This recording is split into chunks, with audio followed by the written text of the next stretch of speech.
Nous avons effectivement été reçus et nous avons d'abord commencé à présenter de nouveau nos félicitations au Premier ministre pour son élévation à une très haute fonction, mais on lui a dit tout de suite une fonction qui a beaucoup de défis et qui tournera autour d'une seule priorité, développer l'économie.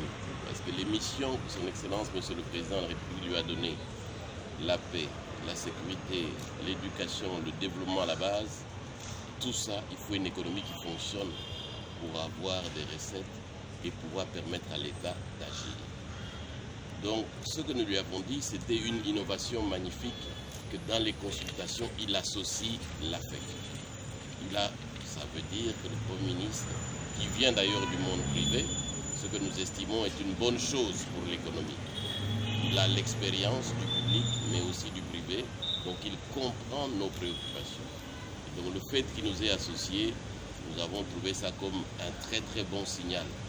Il sait que c'est vers le secteur privé, vers nous, qu'il faut venir rester avec nous, qu'il doit travailler.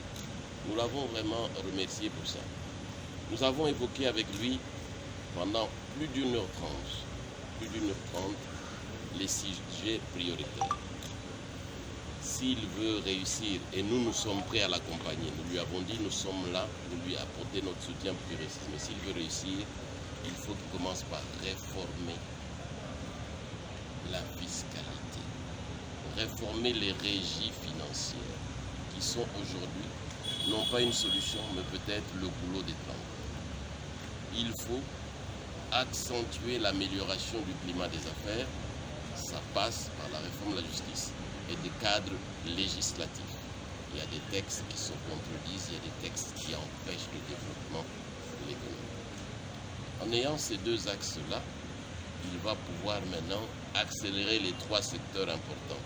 Le secteur minier qui doit contribuer davantage, le secteur industriel qui doit donner la valeur ajoutée locale et donc les emplois, le secteur agricole et agro-industriel qui sera le plus grand pourvoyeur. Mais pour ces deux secteurs, agricole et industriel fonctionnent, les textes ne sont pas suffisamment bons.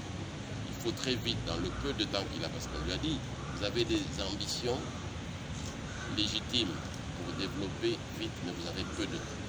Vous avez peu de temps, 2 ans à peine. Donc il faut aller vite, il faut prendre les textes rapidement dans ces secteurs qu'on a cités. Et puis il faut pousser l'entrepreneuriat national. Et ce n'est pas seulement la sous-traitance. Il faut faire comme en Afrique du Sud, comme ailleurs, pousser par des textes de loi les entrepreneurs nationaux. Parce que c'est eux qui vont créer l'emploi.